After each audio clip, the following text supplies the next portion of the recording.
TV. Another moment, still at the same time at the NFL Network, I get done with the show, and shout out to Marc Watts. He was working at the NFL Network at the time, and he's one of my mentors still.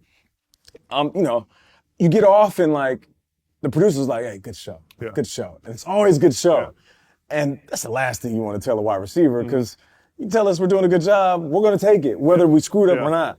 And I'm like bopping around, feeling myself, and then he calls me in. Marc is like, hey, come to my office. I go to his office. He's like, hey, let's watch the show. So we sit back, and he's watching the show, and they get to the segment where they get to me, and they ask me a question, and I get all swaggy and like a long-winded like answer with the story. And then finally I get to like the question, and then I answer the question, the point. And then I like lean back in my chair like I said something really cool. And he's like, what do you think about that? I'm like, oh, it was cool. Like I did my thing. And he's like, no, you didn't say anything. For like the first 2 minutes, you didn't say anything. He was like, say something and stop taking the long route. Make a point, be concise, back it up with stats or numbers or nuggets or a story. But just do it the right way, because you're wasting time. If I'm watching you, I'm bored. Doesn't matter how you think you look. It matters how you sound to the viewer. And I was just like, damn. All right, let me find my voice. All of these like life moments happen at the NFL Network. And the last one, I'll add one more. I got there when it was Kurt Warner. Deion Sanders was still there, Michael Irvin, Marshall Faulk. Legendary, man, bro. All Hall of Fame, Super Bowl winning guys. And here I am, this, wide receiver trying to make an impact. And I'm looking at them, and just like anything else, you try to mimic who's doing it at a high level.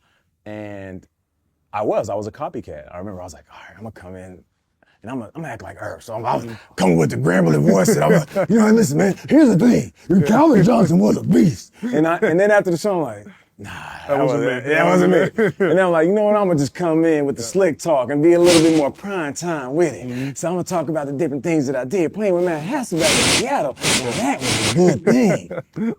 That wasn't me either. I'm not Deion Sanders. I'm like, you know what, let me just pull a little Marshall Faulk. I'm gonna come in, I'm gonna pontificate, and I'm gonna use my words and be astute as I approach the game in a way that has this highbrow articulation, because I can see it from it.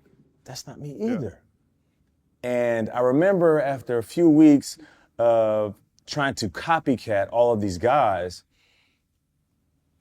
there's no better version of myself that I can be than Nate Burleson. Like, they don't need another Marshall Faulk or Deion Sanders or Michael Irvin. They need the best version of Nate. And at that point, there's this self-reflection. Who am I? All right, 11-year wide receiver. Put up 40-plus touchdowns, decent, respected by my peers.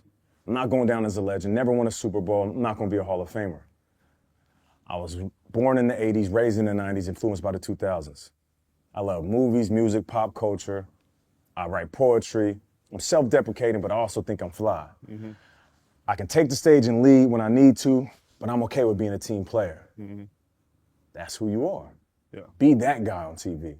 And once I started being that dude, I became the most relatable version of myself. And that's when people started to identify, because instead of trying to be everything that I'm not, the average dude at home sitting on the couch, or the average woman watching, was like, oh, I identify with that character trait of Nate.